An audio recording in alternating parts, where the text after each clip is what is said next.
sixth chapter is all about resource management. And here we will discuss how to become a good resourceful teacher,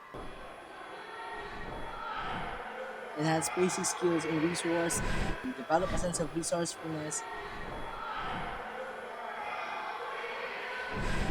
and find new ways on how to use all the things that we already have to incorporate in our lessons.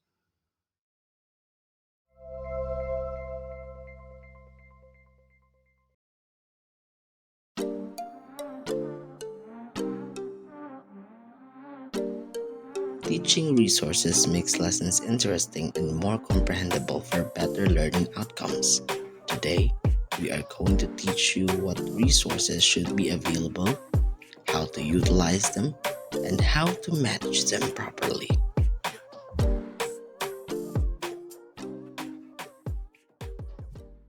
As we all know, teaching resources serves as a vital role in learning and is adjusted based on the student's needs. If effectively utilized, they will help learners to consolidate what they have learned, extend and construct ideas, and even develop the learning strategies for a lifelong learning experience. The purpose of learning and teaching resources is to provide a basis for students' learning experience.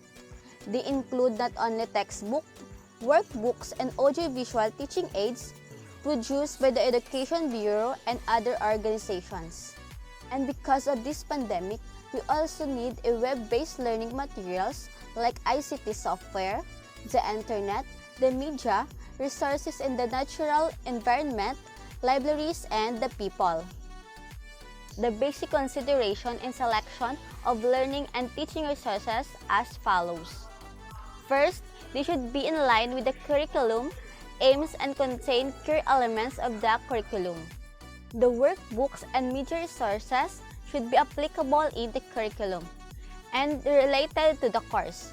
Like in our major, the teaching and learning resources should be related to sports, dance, and some discussions that are related to the topic. And also, they should arouse students' interest and motivate them to engage actively in higher order thinking. Some learning and teaching resources should be interesting to the students so that they are more interested to engage in those activities. They should provide access to knowledge as well as scaffolding to help students progress in learning.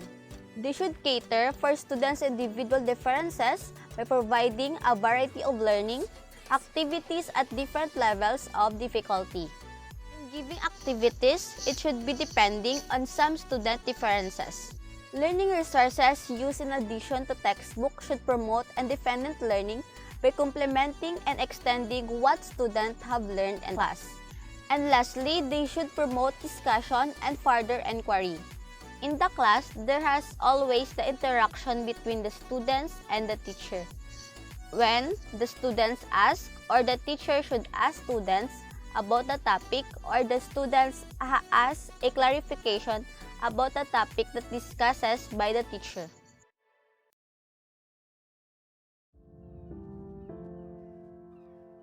There are various resources we may consider as vital to the learning process. Here are some that might help you in this field. We have textbooks. Textbooks are designed to deepen the understanding of the students on a certain curriculum. It gives us more knowledge, positive values, and attitude towards each other. Textbooks were the most primary source of scholastic information and are used all throughout history, but are now being misconceptually addressed as out of date. Textbooks are the primary source on what we are seeing right now in different websites. But sadly, a lot of schools doesn't have enough source of textbooks as their source of learning, especially to those who are in remote areas. That's why a lot of students or solitary children are still illiterate. The second one, we have references. References can be a shortcut to a certain learning content. That is why students are encouraged to use school and public libraries in order to deepen an understanding about our curriculum. Part of reference is we have readers. We readers can be a source of reference. We can use it also in sports and other physical activities. It can serve as our guide and it can develop our interest to do a specific sport or physical activity. Lastly, we have the theme-based collections that can widen our exposures, that can satisfy our diverse interests and capabilities in life. This is also a source to know what is our purpose, what is our goal, what is our responsibility, and what we are interested for as a student based on this curriculum, especially as a PE student. We have also web-based materials that is rich and up-to-date information from the internet. But as a netizen, we must be responsible on what we are choosing online. That is why we must choose reliable, suitable platform of references. We have also media and printed materials. Commonly types of media, we have social media, TV and radio, and also we have the common example of printed materials such as magazines, newspapers, tabloids, pamphlets. I believe that this is the most powerful type of reference because nowadays a lot of social media applications that can be used to spread news and information around the world. And in just 1 second, it can be a trend. That is why it can stimulate students' interest. Especially in this pandemic, a lot of learning hub has been arise, such as Zoom, Google Meet, Google Classroom. It is much interesting to know that there are many ways to gather information and resource for our learning. But always be careful on choosing the right information and do fact-checking because there are many unreliable resources that we may get today. In the 21st century, learners and teachers use internet and technology as a pivotal way to educate themselves, to practice, and to hone other skills that they might hide within. We are going to talk with one of our speakers about internet and technology. We are now exposed to a greater source of learning and acquiring information about studies. The massive increase in the quantity of information available today has led to new approaches to learning and teaching. Teachers can act as facilitators of learning by helping students to search for information and work on it to turn it into personal knowledge. The internet and technology bring about learning by providing audiovisual aids for understanding difficult concepts, providing access to information from a wide range of sources, allowing students to work at their own pace and with specially designed software, offering a platform for interaction between the learners, teacher, and resources, promoting collaboration between learners and teachers, facilitating the acquisition of information and the development of critical thinking and knowledge building. We can all agree that this pandemic has already made a huge impact on the use of internet and technology in the studies of the children. This is evidential on the ongoing new normal classes for every school in the country. Another reason why the 21st century teachers should be well equipped to utilize technology in the curriculum. The following examples illustrate how the internet and technology work in the context of the PE elective. Firstly, we have the online discussion forum, wherein we discuss information regarding with a certain topic, exchange ideas, and come up to a possible clause within the end of the topic. Next, we have Computer-Assisted Processing System or CAPS, which are used to gain authentic experience in organizing school sporting events, and students may try out its applications. They may use the CAPS to generate an event program, record sheet, and lane allocation on the event days. They may also use it to process competition results, calculate scores, and generate overall positions, and so forth. Lastly, we have mobile applications. Mobile applications on our Android or iOS phones are really handy when it comes to learning. Some applications enable us to compute numbers. Some are also helping us with how we edit our outputs, videos, files, and even music. While some applications help us to scan the internet much more easier to pinpoint which ideas would we prefer on reading.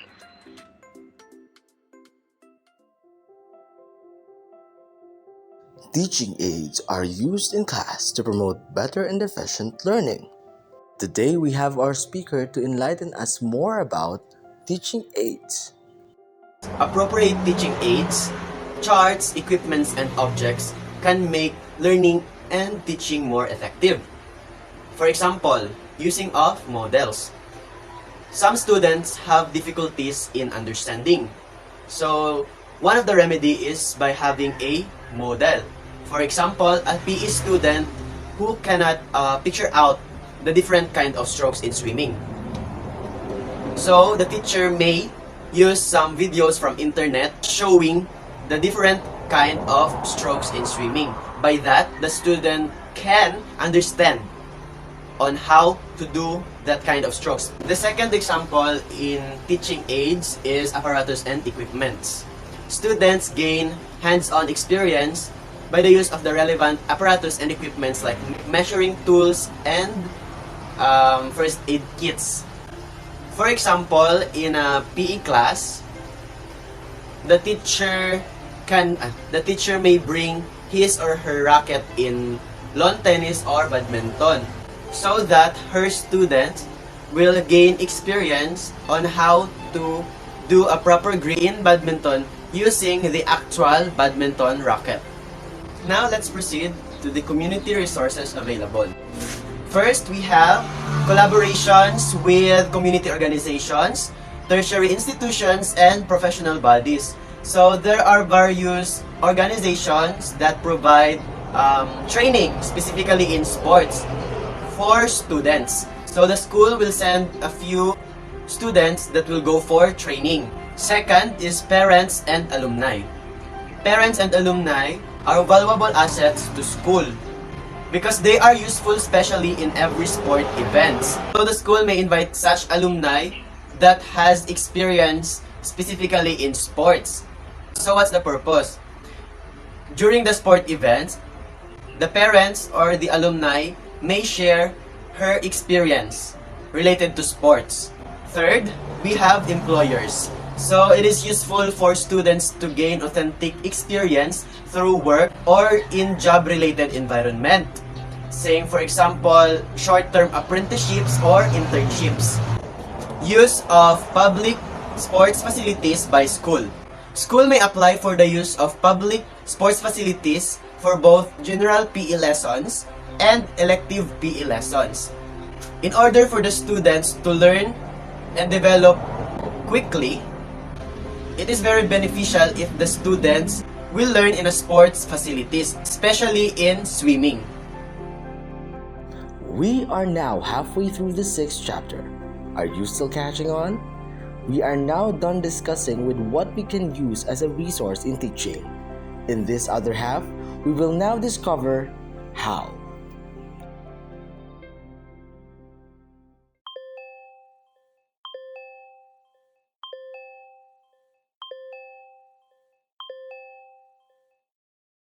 Being the teacher that uses flexible learning as a resource management of teaching, do not need to be concerned about the lack of references materials. However, they need to be cautious when selecting or guiding their students to select them, because teachers should always ensure the students are suitably skeptical when reading or using reference materials, in particular those in websites. Schools also should reflect on different resources available in the school and develop a resource bank to support the learning and teaching of the senior secondary subjects. So in the resource management, we should also develop a school-based resource bank that we can use as our resources in availability for the students, for them to have the appropriate level of understanding and for them to be useful for achieving the learning objectives. It can also help students to acquire knowledge and information, to provide scaffolding to enable them to construct knowledge, cater for the diverse needs, capabilities, and experience of students, because it is a culture of sharing that is the key to the success of knowledge management. Teacher and students to share learning and teaching resources through the intranet or other means within the school. Teachers must also form professional development groups for the face-to-face or electronic. So here, we must know how to interact with the students whenever it's flexible, like for example in online classes and in modular. We must have a resource bank which will be the scaffolding to enable them to construct knowledge. It could be used also as a materials for them to use whenever it's flexible for the face-to-face or electronic.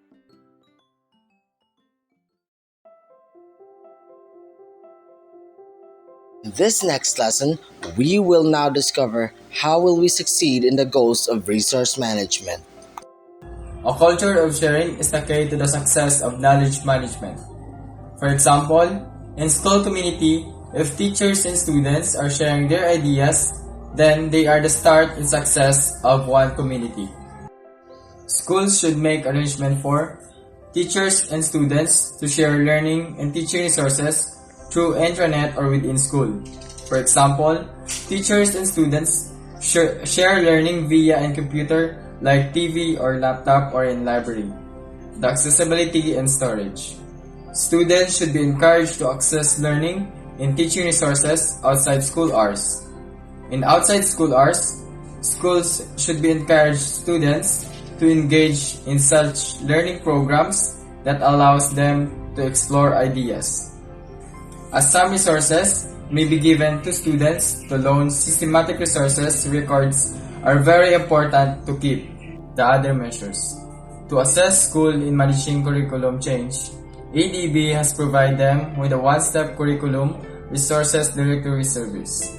The directory provides a central pool of ready-to-use learning and teaching resources and useful references developed by ADB and other parties.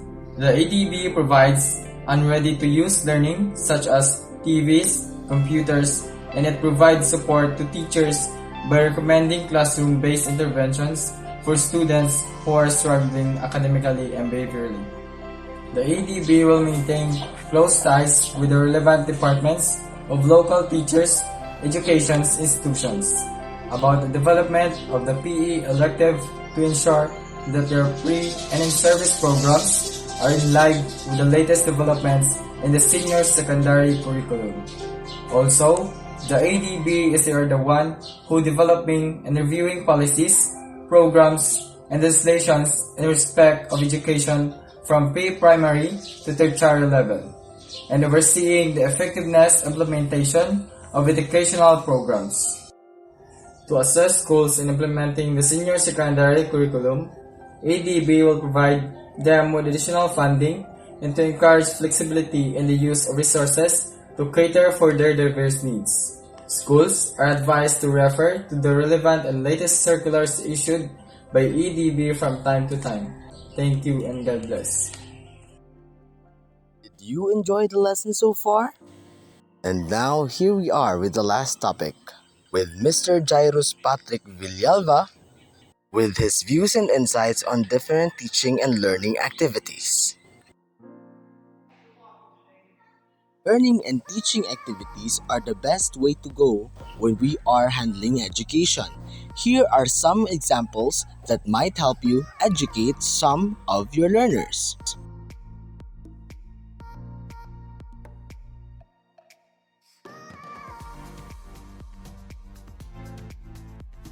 Students are to apply theories and test them to discover learning.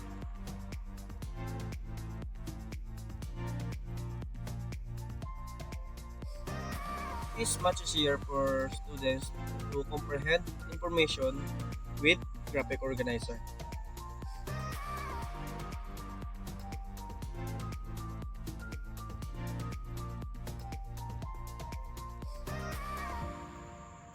Like graphic like graphic organizer models are merely representative to learn and gain new information.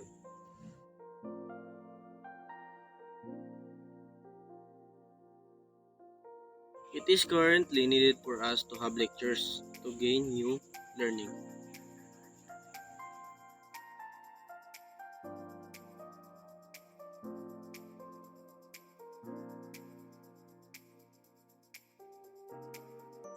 Compilation of past achievements and projects are to present the progress the learner is doing.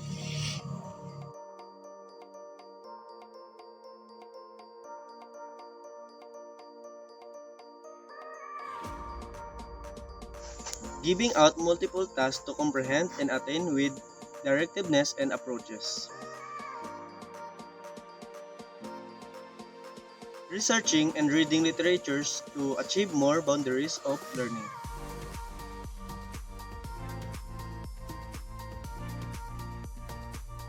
As like discussions, reciprocal teaching is a way to exchange ideas and point of views.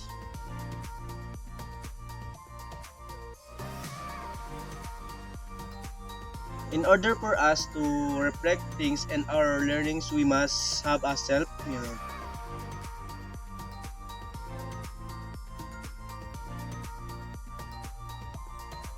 Practicing ideas and concepts in a real-world setting.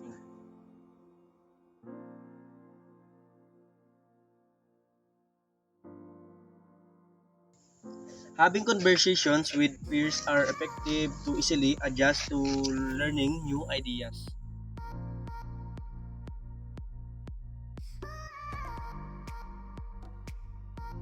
Having professionals and experienced people share their trials and how they have overthrown their trials to easily adjust to learning. And that was all for the sixth chapter, the teaching and learning resources. For more information and questions, you may contact us at these addresses. Thank you and more learning to come.